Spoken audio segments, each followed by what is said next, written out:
Okay, welcome to Arrowverse. Once again, I'm Charles Cook. This is Jeff Rowland. We're telling our story of aviation and the origins of Arrowverse streaming, which if you haven't checked it out, go over to arrowverse.com and take a look. So where we left off last time was where me and my dad, when I was about 10 years old, went over and bought a PA-11. With the last money you had. With the last money we had. At least your airline was on strike and you weren't in debt anymore. Right. We weren't in debt. The airline was on strike. We owned the farm and we owned an airplane and had no cash. Exactly. Right. Perfect. Well, you have nothing to lose then. Right. Well, before we get into that, I want to know, man, we got this. Now, this is the true definition of infamous. Yeah. Lyndon Johnson. Well, I keep that just for old time's sake. That's back when Democrats ran Texas. They cheated at everything and times were good. Just so you know that modern day election cheating is nothing new. Yep. This was back in the black and white days. Right. And so they're professionals at it. And so nothing changed. Yep. They called him Lucky Lyndon. So the reason we're really standing here. Oh, this is really good. Is this sign right here, which is Greater Southwest International Airport. Now, if you've never heard of it, you probably didn't live in Dallas-Fort Worth, because... I call it Fort Worth, Dallas, by the way. Fort Worth, Dallas, anyway. Right. And that is the original Tarrant County International Airport. Right. And of course, Dallas... When I was younger, it was Amon Carter Field, because Amon Carter, our local wealthy guy, much billionaires many times over, the kind of the city fathers of Fort Worth, wanted an airport to compete with Dallas's airport, which was Love Field, which is still in existence. Exactly, but he made Amon Carter Field, and your dad did this, and so did the guy that started me flying. They would fly airline service. They wouldn't even put the gear up on DC-3s from Greater Southwest to Love Field, like 6 or 7 miles. Yep. But they changed the name to this at some point. Yep. So towards the end, it was Greater Southwest International Airport, and what happened was, Dallas and Fort Worth came together and said, let's combine our two airports into one big international airport. And that became DFW. Now, there was a huge benefit in that to Dallas-Fort Worth. Dallas-Fort Worth has and still owns probably the most modern airport in the entire country. It paved the way for any more modern airports to be built. It truly did. And it was interesting. It was unique. It had some interesting public transportation things that they still use. They've modernized it. But what it really did is it put Fort Worth and Dallas on the national world map. Literally, this is a gateway to anywhere in the world. Yep. And that transitioned and transformed this area into something that's just beyond belief from when we grew up. Yep. And that airport was it. You wouldn't know it from today. But when they built DFW, that was out in the middle of a bunch of fields. Absolutely. You drove in the country to get to the airport. Yes. Now it's all built up around it. Right. So you really lose what we saw as kids. And so my story on this is, when I was very young, my father flew for Trans-Texas Airlines, which is, I told you in the prior one, is where he met my mother, who was a stewardess on the DC-3s. Well, by this time, my father was flying Convairs for Texas International, and the last day Greater Southwest was open, all the pilots were called in, and they moved the airplanes from Greater Southwest over to DFW Airport, which was about a 2-minute flight because they were nearly built right on top of each other.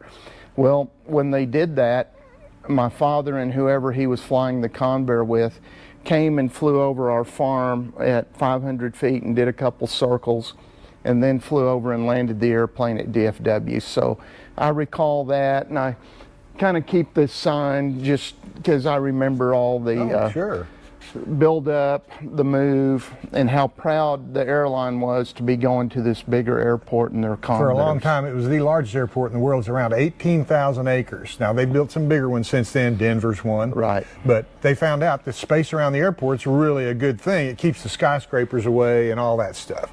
But two more things about this move over to DFW. I find out, of course, I said in the last video, I didn't know my dad was a pilot until I got interested in flying. He was a private pilot after the war.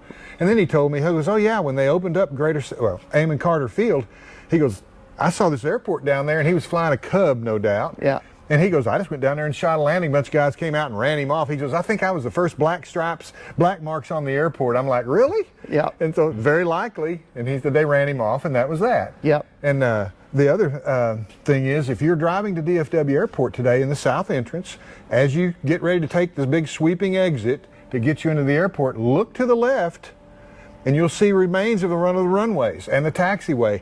And if you look to the right, you see this Centerport Parkway or whatever, where headquarters for all these different things are. That's where the old runway was, but you can still see the runway to the left. It's still there. Yep, it's literally nearly at the entrance of DFW. Yes. That's how closely we're built to each other. They finally settled on right at the county line. I mean, the big battle back then was Dallas said, we're going to build it out on the east side of Dallas just to exclude Fort Worth, and there was a huge fight over it, so they settled on the county line, which was smart, obviously. Right. So to continue on where we're going with all this, this is about the time shortly after that the strike comes, and like I said, my father paid the farm off, took some money, went and bought a PA-11, and that day we bought it, me and him got in it and flew out to our farm and landed the PA-11, which has been in my family, I couldn't do the math last time, 48 years now. So I got that right now. So 48 years ago, this airplane right behind us that we're about to look at was bought by my father, and me and him flew it out to our farm. And this airplane that we're about to look at, there's a Great Lakes behind it that we won't look at today. Those two airplanes are the two airplanes that I've flown the most in my life. They have been all over the country with me and a big part of my life. Now the odd thing is, Jeff also had a very early experience with PA-11. So we both started out really in PA-11s. So first, let's take a short look at the airplane, and then we're going to walk around to the front and we're going to tell you our early experiences in the PA-11. So Jeff, just follow me over here, and why don't you tell them about what makes a PA-11 different than really a J-3 Cub and a Super Cub, because that's where it's wedged in between, is a J-3 and a PA-18. And they had a couple other models that weren't very successful, J-4, J-5. Nobody pays much attention to those. They're just really rare. But they started changing the designation to PA, Piper Aircraft, and they started numbering them. 11, they built the PA-12, and I don't know what they did between that and 18, because 14, and they, you know, they're not very big. But the PA-18, which is of course a Super Cub, became a real huge part of the market. But the PA-11, they call it a Cub Special. It is much like a J-3. The whole tail is exactly like a J-3. If you look at a Super Cub, and even some knotheads have modified their PA-11s, this just has a straight elevator, unbalanced. A lot of the Super Cubs come with a balanced ear on it that goes up here that gives the elevator a little more ease of authority. Of course, at the same time, they put springs and stuff in there. It's really a strange setup, but this is a pure flying, just like a J-3 Cub, which is a great flying airplane. Yep. And they didn't lose it in this. So if you see someone that says they have a PA-11 and there's an air balance there, it's probably a PA-11, but they have removed the original J-3 Heritage stabilizer and elevator. And for what reason, who knows? And the thing is, this is one of the nicest flying airplanes there is. It's not an improvement. It'd be like taking a Ferrari and saying, well, I'm going to put a Chevrolet engine in it because it's easier to tune up or something. I mean, you're not improving the Ferrari. But, I mean, I forget every time, Charles, I have to ask you, how many PA-11s did they build? 1,500. 1,500 or so. That's right. A couple of years, and that was it. And then you can look forward here. I mean, you can still see it's still got the J3 jack screw trim, and it's essentially the same size. I mean, instead of a trim tab, the whole stabilizer goes up and down on a jack screw, and you crank it with a window crank up front. Yeah, that's like an airliner. They were way ahead of their time. Yep. This is not a trim tab airplane. This is a stabilizer trim. Yeah. And a few other light planes use it. The Cessna 180's one. Right. The 180 is one, and Curtis Robin does. Curtis Robin, and a lot of older airplanes do it. The Wacos, right? But they transitioned to trim tabs after that. I mean, if you're back here and you can look at the wings and see there's a wing tank in one side. It's got the gas tank up front, and we'll talk about a little bit in the front what that did for this airplane. But the J-3 classically had 12 gallons in the nose. And with a 65 horsepower engine, not bad. You know, you could go 4 hours and not be out of gas, but this airplane was offered with a 90 horsepower engine, a 65 or a 90. I'm sure everybody opted for the 90. And so it needed more fuel. So they put a wing tank in it, and they did some other things so that the airplane was more, what would you call it, Charles, user-friendly? Or, yeah, well, they were competing with, what happened was, Aeronica, and I know people get upset how I pronounce it, yeah. That's Texan. Aeronica came out with the Champ. Champ on 65 horsepower outperformed a J-3 Cub, and Piper knew that. And Aeronica built 12,000 of those things. They ruined the market, but Piper goes, we've got to have something to compete, and we're not going to design a new airplane. So the only way they could bring the performance of a J-3 up to what a Champ was doing on 65 horsepower was put 90 horsepower on it. So they put 90 horsepower on it, and it marginally outperformed a Champ. But in that modification, they also tried to update the interior a little bit and the looks. So that's what happened. It was a marketing thing against a Champ. The big part was the Champ, they soloed it from the front seat, which was a big thing for pilots because pilots got used to not, you know, when we flew, we got used to not looking forward, and of course it develops certain skills that you don't have otherwise that pay off in your entire life. Right. But they wanted to move up front. You're on the center of gravity, you don't get so much turbulence and all this baloney that ruined flying in a lot of ways. It's small stuff, but you could solo that Champ from the front seat, so they moved the Cub Special so you could solo from the front. Now, the good thing about the Cub Special is, since it still had J3 type engine controls, the carburetor heat, you could solo from either seat because you could reach all the things. On a Champ, really, you couldn't reach the carburetor heat because it's in the front seat. Champ was solo from the front only. And the J3 is solo from rear seat only, and that's because of the weight balance requirements. Right. But the PA-11 had no such restriction. So us purists would fly it from the back so people think we're cool.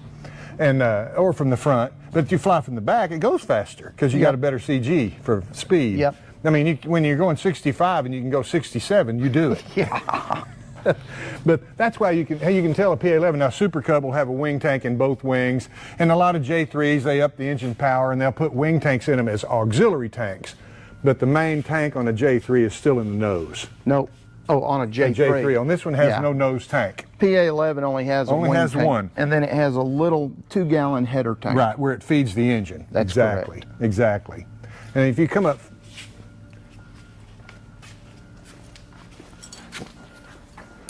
front, I mean, basically from here back, it looks just like a J3. It's got all the modern conveniences, a bigger top window. Right. I mean, it's made it better ergonomically.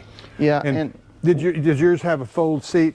No. Some of them have a folding seat, which is a little bit convenient. It was for me when I was flying it. I could crawl back and forth and fly it, and you know. And another thing it has, J3 had a fabric interior. And on the PA-11, it's metal. Yeah. So it's metal sides. Easier to remove, and you can work on things behind the fabric. Right. A J3 is very difficult to change little pulleys like on your trim tab, which that's the trim control down there. So you roll that trim to get the the stabilizer to move. Changing that pulley out is really hard. You have to tear the fabric up. Here's another thing you'll notice. There's very little room here. In the J3, there was more room on this boot cowl, and that's where the gas tank was, up under here. And so they've moved this engine back a little bit, which allowed you to fly this airplane from both seats. That changed the CG. They dropped the cowling a little bit, and this has a full pressure cowling when we're rebuilding the engine right now. This is the third rebuild. Yeah. That's how fun this airplane is to fly. Exactly. We fly it so much, we're on the third rebuild since I've been a kid. Right. And this will shortly be back on here, and we'll be flying it again. But today, there's what you get. That's right. So they made it so you could see from the front seat, you could see over the nose. Again, one of those things that is a wonderful marketing tool, but it really didn't help in the flight training world. But we can go into that later. Right. But I mean, that's just our purist thinking coming out, but there is some validity to it. But otherwise, it was a much improved J3, and they went kind of downhill from there. The airplanes got heavier, but they got bigger engines, and you know, it fit the market. The Super Cub's a really popular airplane today. It's like one of the most popular airplanes. In fact, there's several companies that copy them to build them. A Super Cub is fantastic airplane, no doubt. Yeah. It's the only thing that jumps it, in my opinion, is a Cessna 180, which is right behind the guy filming this, and we'll talk about that another day. But a Super Cub is fantastic airplane. However, it's heavier and it does not have the good flying qualities this one does. If you ever fly a PA-11, this is the best of all the Piper flying airplanes. Oh, I agree. And I didn't realize that, of course, when I'm flying it. Right. I didn't realize the history it was going to drive for me in my life. And I've come across a few since then, but there weren't very many of them. And Well, they're really a neat airplane. They're highly coveted, actually. Most of them, a lot of them got converted over to float planes. And the reason was this was the light airframe with the 90 horsepower. So you had the higher power to weight ratio, and you got a real nice flying airplane out of it. Now, it would not do amphib. In other words, there was not a set of amphib, wheels in the floats. Only the Super Cub could support that with a big engine. Right. Yeah. So having said that, what we're going to talk about is we went and picked this up. Me and my dad went and picked this airplane up, and I have pictures somewhere of me sitting on this wheel when I was a kid about this big, sitting on the wheel while my dad's talking to everybody. And we would get in it and we would fly around the local area. And one of the people that was a good friend of my dad was Edna White. Oh, yeah. If you ever heard of her. I met her, yeah. Yep, up at Arrow Valley is what we called it. It's had so Actually, many. they changed it back to that finally. Finally. Yeah, really. Yeah. So anyway, we would go up and see Edna and eat a burger. There was a little burger shack there, and run around. So as a kid, this is what I grew up in, and I would sit up front and try to fly the airplane. And one of the things we would always do is throw a parachute out over the farm and see if we could get it to land in the field, which it was a farm. If we missed, it didn't matter. I just walked in the neighbor's field and got it. And weird thing, I still have that parachute to this day. Hilarious. Charles, Yeah. I mean, you talking about this floods the memories back. Like, I just remember today about my dad landing at Amon Carter Field. Right. Well, get this. I'm 17 probably, and we're driving by now, but I'm still flying this PA-11 around. Yeah. And I had this girlfriend down in Arlington. Yeah. And I'd be darned if I didn't fly over her house and dump a parachute out with like a note in it. Hey, I'll see you later tonight. Yeah. I mean, this was big medicine. Oh, yeah. Back in the 60s. Well, these airplanes deliver so much fun. Oh, it's just crazy. Yep. And it's short field capable, so we would land in, my dad would mow out a runway in the field, and we'd land in the field and keep it. And it was the greatest thing. And this is really where I really got my first teeth into aviation, was this airplane.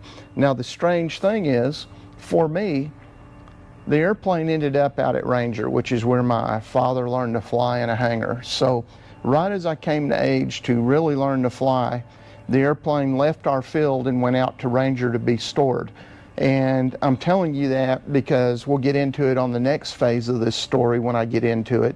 And this is not the airplane I soloed in. So it should have been, and I'm just telling you, it should have been, but it wasn't. Sure. And it was just a matter of where it was and how things happened. Well, it could be worse.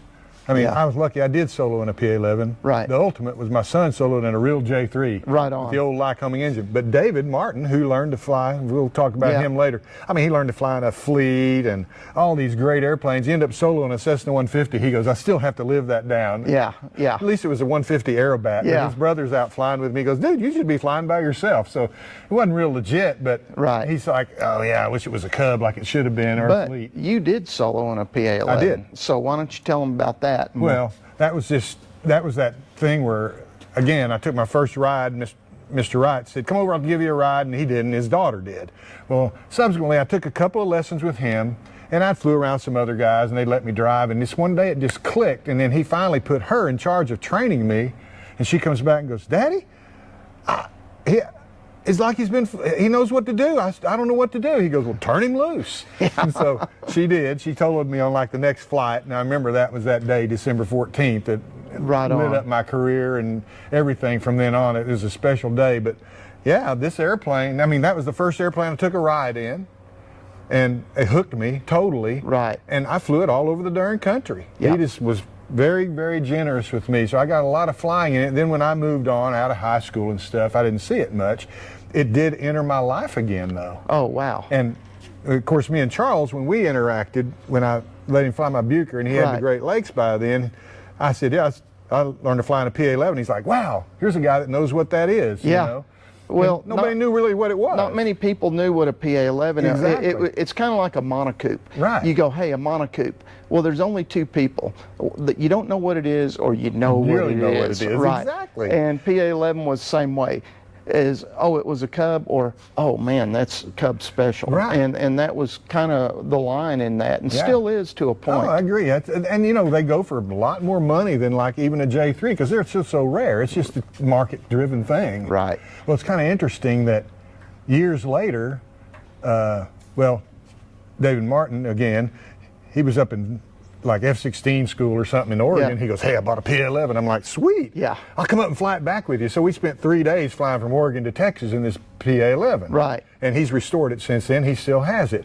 And then another friend of mine was the first woman airline pilot at U.S. Air, very probably one of the first women pilots in the commercial aviation. Right. In the United States. Anyway, she ultimately bought one, and then she retired, and she says, I'm going to sell my PA-11. Will you do it, Jeff? I said, sure.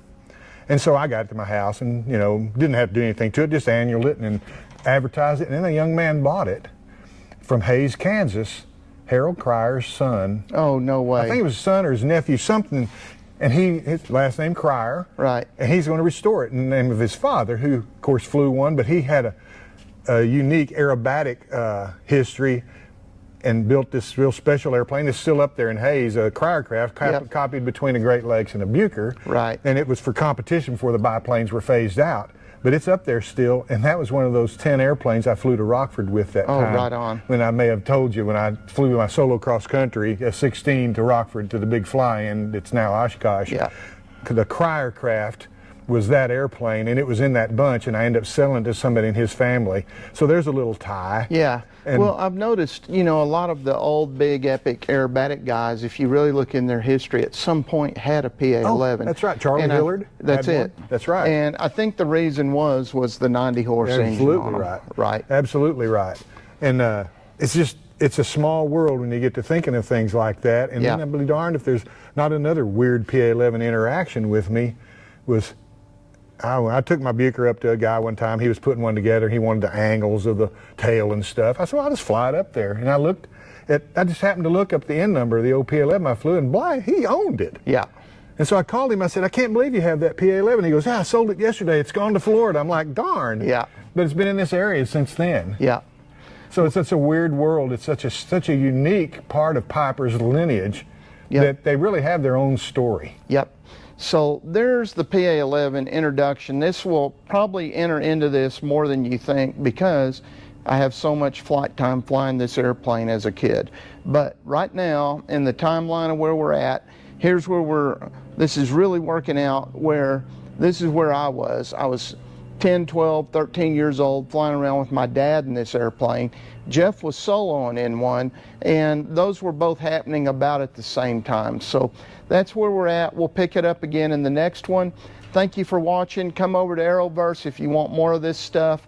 And thank you for joining us while we reminisce about this. Aeroverse.com or the App Store. You won't be disappointed. We got a lot of good stuff. I mean, in a lot of ways, this is kind of amateur hour and what we produce and some of the other shows we produce and then bring on board. I think you'll be blown away at what we have on there as far as our content. Bye.